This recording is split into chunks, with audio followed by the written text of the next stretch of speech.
కూటమి ప్రభుత్వంపై తూర్పుగోదావరి జిల్లా వైసీపీ ఇన్ఛార్జ్ చెల్లిపోయిన తీవ్ర స్థాయిలో విమర్శలు గుప్పించారు. భక్తుల విశ్వాసాన్ని దెబ్బతీసేలా కూటమి ప్రభుత్వం వ్యవహరిస్తోందని ఆగ్రహాన్ని వ్యక్తం చేశారు.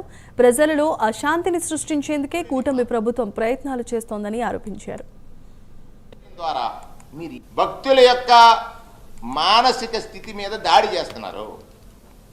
ప్రసాదం అంటే అతి పవిత్రమైనదిగా భావించి స్వీకరించేటువంటి భక్తుడి యొక్క మనస్సుని నిరంతరం కలిచివేయడం ద్వారా మీరు ఏ ప్రయోజనం పొందాలనుకుంటున్నారు?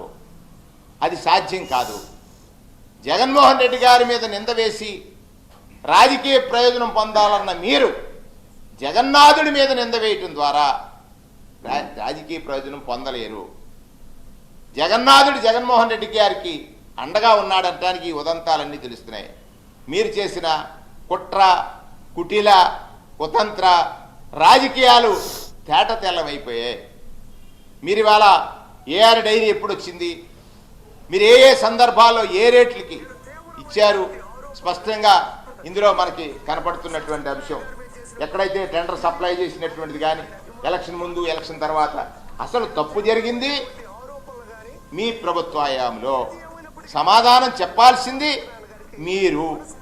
సమాధానం చెప్పాల్సిన మీరు దీన్ని రాజకీయ ప్రయోజనాల కోసం జగన్మోహన్ రెడ్డి గారి పైన, వైఎస్ఆర్ కాంగ్రెస్ పార్టీ పైన నెట్టాలని చేసిన ప్రయత్నంలో భగవంతుడు మీకు సహకారం అందించడు.